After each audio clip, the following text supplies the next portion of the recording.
Father, for all the things we have done wrong, and as we forgive those who sin against us. Thank you, Lord, for the forgiveness of our sins. Thank you for loving kindness. Thank you for your divine protection. Lord Jesus, thank you for your presence right now. As you promised with our authority, gather our name, you are in the midst of them. Claiming, Lord, wherever your presence, there is always healing, there is always miracle, there is always a blessing upon blessing. Father God, ang nagmamahal na makigalang kamay, Lord, anoint my entire being, Lord.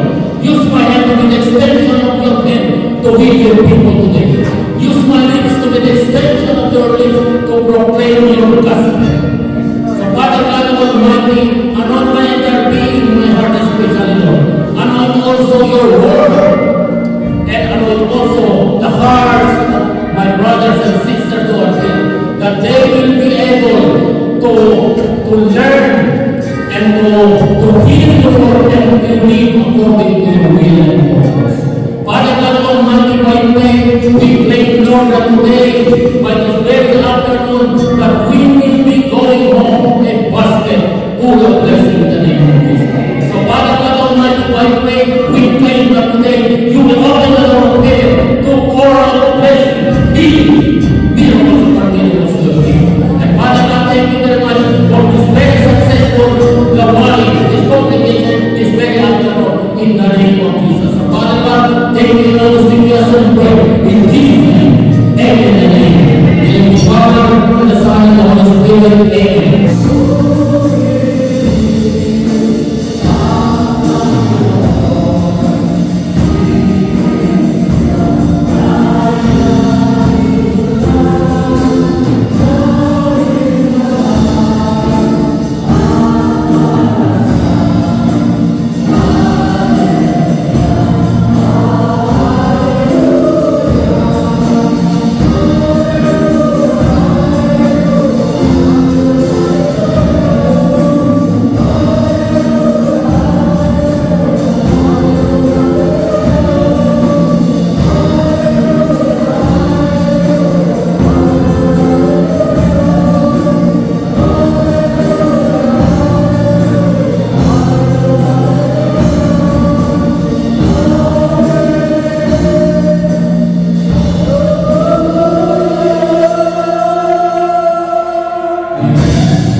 Using many other parables like this. He told them as much as He would not speak to them without using parables. But when he was alone with his disciples, he would explain everything to them. My brothers and sisters in Christ, the gospel of the Lord. To God be the glory.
Praise the Lord. Praise Jesus. Praise the Holy Spirit. Again, good afternoon, my brothers and sisters in Christ. This afternoon, our topic, or we're going to tackle about the parable of the growing seed. The parable of the mustard seed. The parable of the yeast, and most of all about the kingdom of God. Amen po ba? By the way, my brothers and sisters, what do you understand by parable?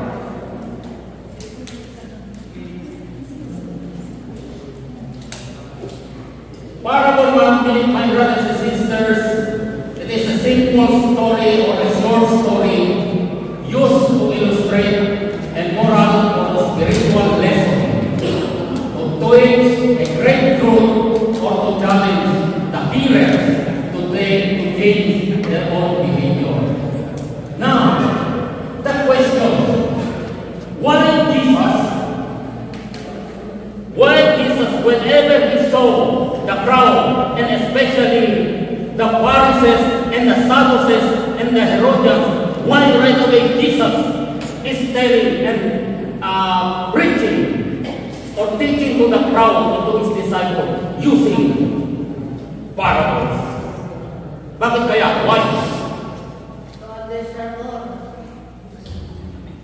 My brothers and sisters in Christ, ano ba sabi niya? For the kingdom of God is revealed not to the wise, not to the intelligent, not to the professor, but to the poor in spirit. Amen po ba?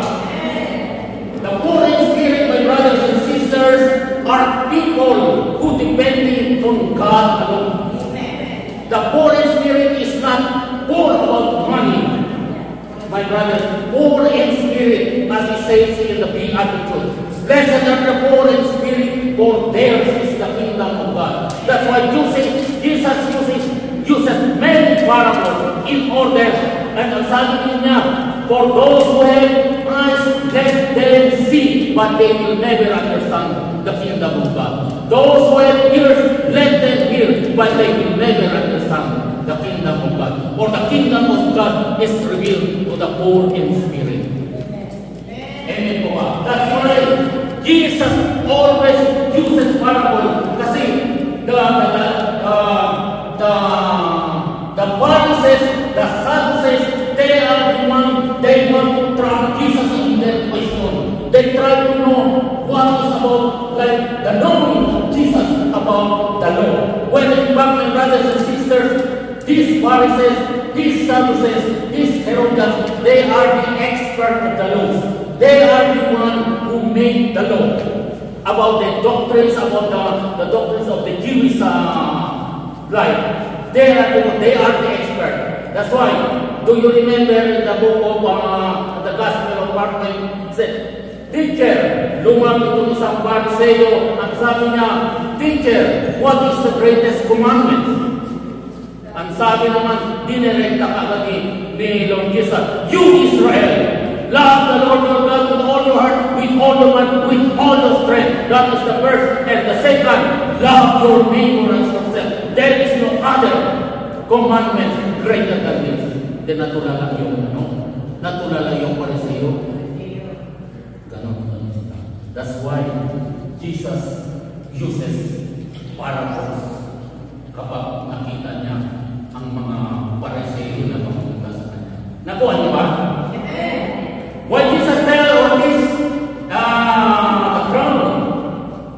Another reason, my brothers and sisters, because to probe inside to see whether we really understand the gospel and whether the gospel is really beginning to transform my life. Because today, my brothers and sisters, since last week gospel, it's all about parable. And parable, my brothers and sisters, if we don't have the power of the Holy Spirit, if we don't have the Spirit of God, we will never understand what Jesus is saying, especially here. About the parable of the growing seed, about the parable of the mustard seed, about the kingdom of God. Amen mo ba? Hindi natin, we cannot understand, we will never understand if we don't have the power of the Holy Spirit, if we don't have the Spirit of God. Because you know why? We will never understand. Because when the preacher preaches what are the words of God, that they will pass by and close your eyes. That's why you will never get. But even though the devil will close, the demons will close your eyes, but your heart is open, they cannot enter into our heart. That's why it is better. That's why Satan is very busy looking at all just to come into the hearts of men. Because he wants to control the minds of the men, he wants also to control the hearts of men. But he will never, or he can never control our hearts. Because as the Holy Spirit, that's why my brothers, as Christians, my brothers, as we claim that we are Christians, we always need a prayer and ask for the guidance of the Holy Spirit to teach us and to remind us everything. Praise the Lord. Praise Jesus. Praise the Lord. Now, about the kingdom of God. How the kingdom of God? Ano ba ibig sabihin? Did you hear about the word kingdom? Ano ba ibig sabihin ng kingdom? What do you understand by kingdom? A kingdom is a nation or a country or a region that reigns a king or a queen. Amen po ba? Katulad sa Europe, sa Britain, sa England, di ba? Yun, under the law of monarchy, that is called kingdom. In Saudi Arabia, the same thing. During my time when I was in Saudi Arabia, at that time was King Fahd was the king of Saudi. And then many, my brothers and sisters in Christ, when you talk about kingdom, and even in this world, my brothers and sisters, there are still many kingdoms that exist. There is a kingdom of, in Davao City, Pastor Kibolo explained to me, is a kingdom in his palace there in Davao City. There is also another kingdom, my brothers and sisters, who is reigning in this world. That is the kingdom of Satan. But most of all, we need the kingdom, that the kingdom of God is here, that the kingdom of God is at them. It's no other than the kingdom will come and will reign forever. That is the kingdom of Jesus Christ. Amen. Now, ano ba yung sabihin dito? How can we understand about the growing seed? The growing seed is a seed when you plant. you plant it on the soil, and then it takes how many weeks, and then it will grow. No one knows about how it happened. The same thing, last month, 4 weeks ago, I planted beans, and I planted okra, and then I sleep, go to work, and then the other day I saw it's already growing with 2 leaves already. Nakaganito na ang taas. My brother, that is the growing. But we people, we don't know how it grows. But here in our Bible today, my brothers and sisters in Christ, the kingdom of God is just like a mustard seed. Did you saw a mustard seed? The mustard seed is the smallest seed in the world.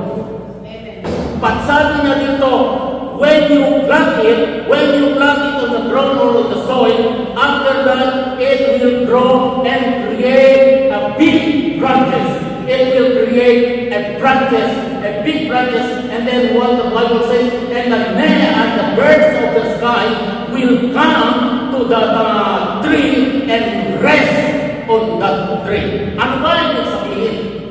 How can we explain this? It's very hard to understand, right? And it's very hard to understand. My brothers and sisters in Christ, the kingdom of God is Matthew 6:33. Seek first the kingdom of God and His righteousness, and all these things shall be added unto you.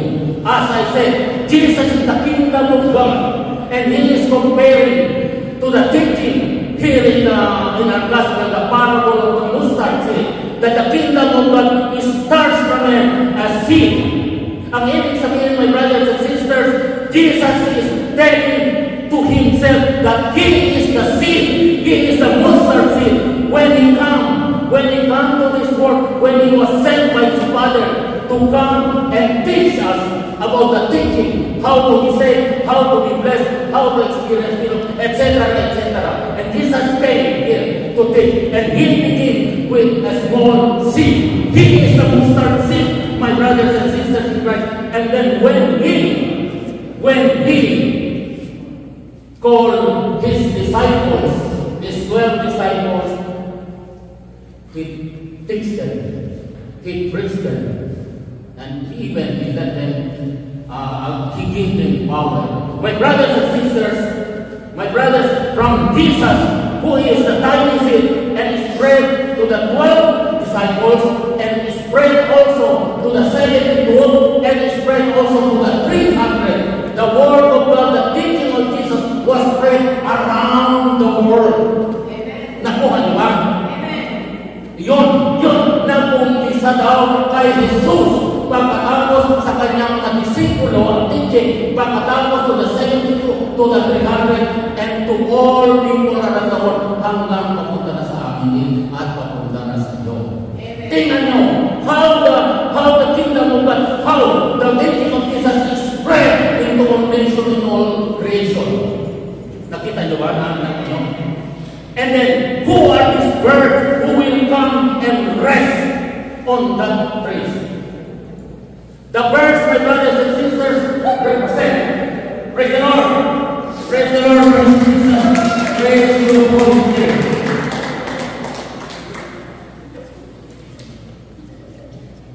When you plant and raise your course, it grows, its fruit, produces branches. Who are these branches, my brothers and sisters? Represent the fellowship. The birds who represent here in the gospel, who represent in this parable, the birds of the air, they will come and make a nest, and they will rest. My brothers and sisters, the birds of the air are the heavenly imposter. Yun, ano yun sa Tagalog? Pakunwari.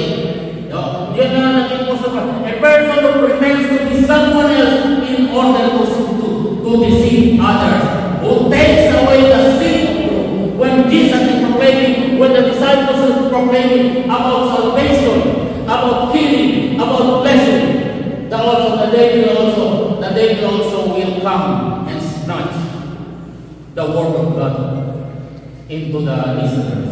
That's why sometimes you hear the word of God, my brothers and sisters, but the devil is passed by and is not the word of God.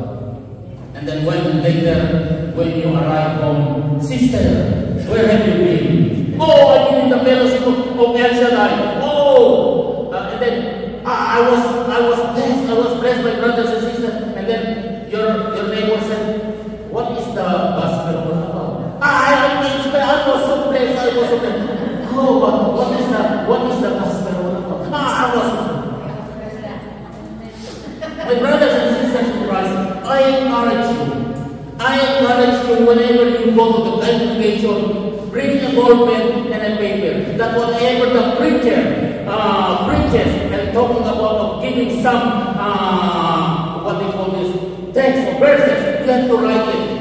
Yes, for now you cannot see and you cannot look into your Bible, but when you go home, open the Bible and meditate on that word. In order that you will be able to understand.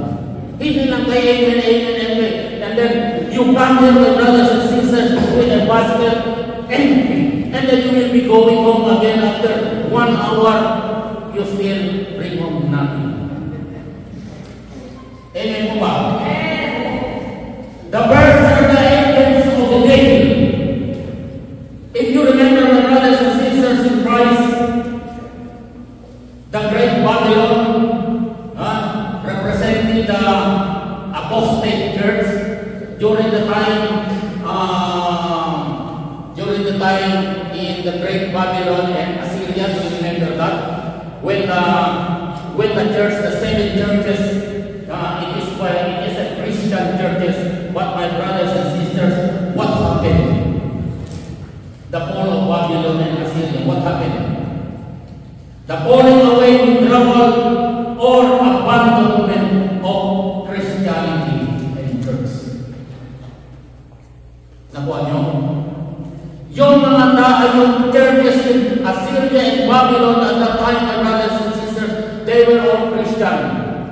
They were all Christian, but what happened for how many years, people were not able, they abandoned their faith. They abandoned, they follow the thinking, the wrong thinking. That's what happened. As the Bible says, kung titingnan nyo, if you read the Bible, the book of Revelation, nakikita nyo, the fall of the great Babylon and Assyria, and then what happened to the church, the people there, the people who are Christian before, they abandoned the religion, they abandoned the church. What happened? Here comes the demons, the devil, they use the churches as a place for them to worship to the devil.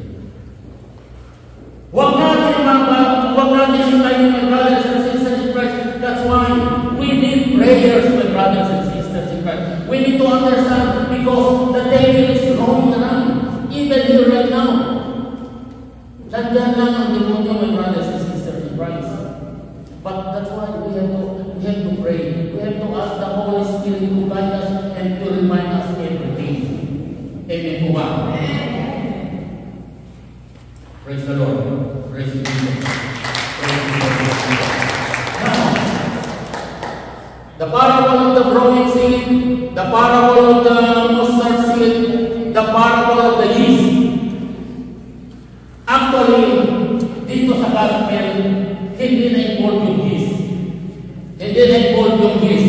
Pero dahil kinuha ko sa ibang gospel para maintindihan, in order for you, I took it to another gospel in order for you to understand what is this yeast all about.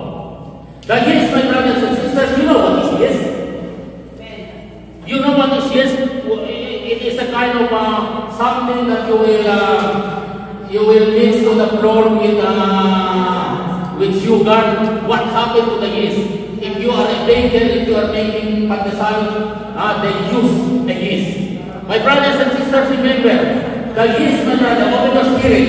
The yeast, my brothers and sisters, is a living organism. They created their own self. They live. They are living organisms.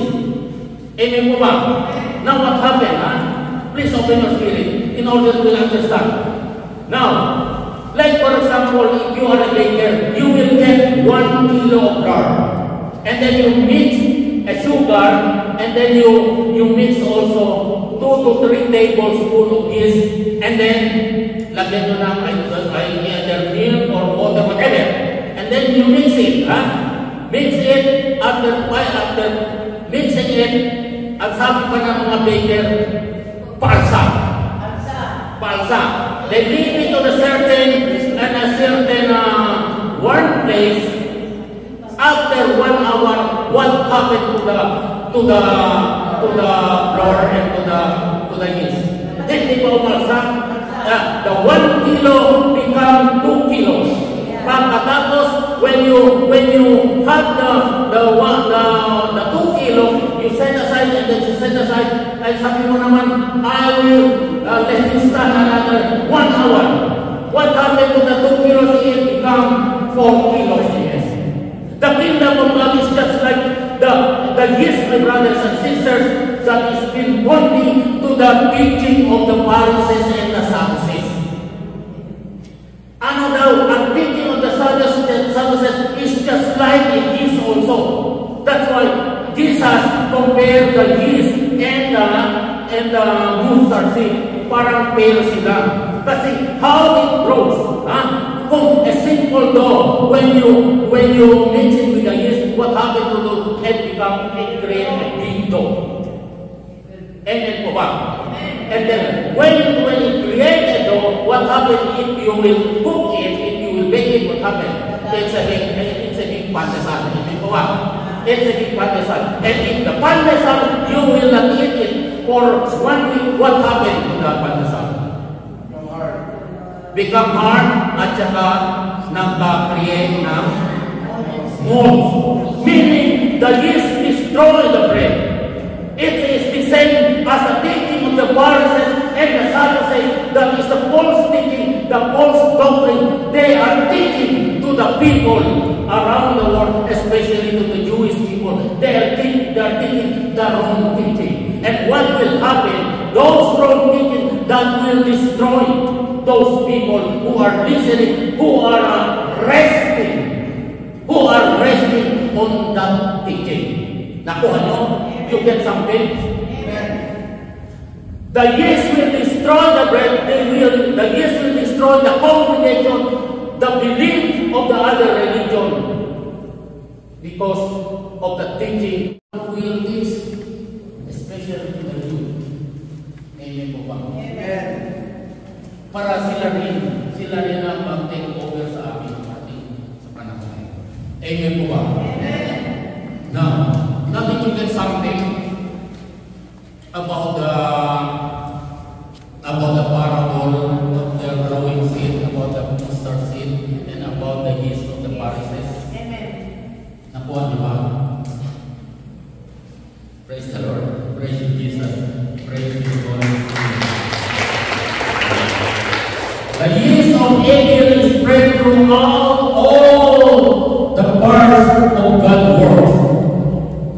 Worldliness, immorality within the churches, seeking position within the church, false teaching, false doctrines,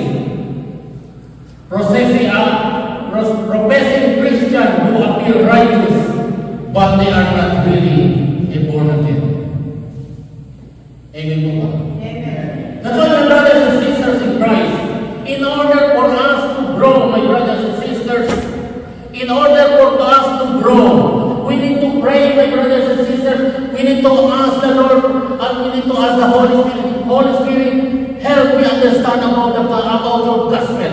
Help me understand about salvation. Help me understand about healing. Help me understand about blessing. That's why we have to ask the Holy Spirit. Because if we don't have the Holy Spirit, we will never understand the gospel. And sabi nga po rin sa mga, it's sad to say sometimes. Sad to say. Kung minsan, sometimes in our congregation, sometimes masasabi natin, walang unity. O kulang ang unity. Sometimes we will say, oh, I am a Christian. But the problem is, sometimes a Christian who claims to be a Christian, professing to be a Christian, but they are not faith. My brothers and sisters in Christ, ang sabi ni St. Paul, ang sabi the explanation of Paul, sabi niya, you need to have a much prayer. Much prayer, because if you have a small prayer, you will only earn a small prayer. But if you pray much, follow the truth, commitment to God, you will earn greater faith.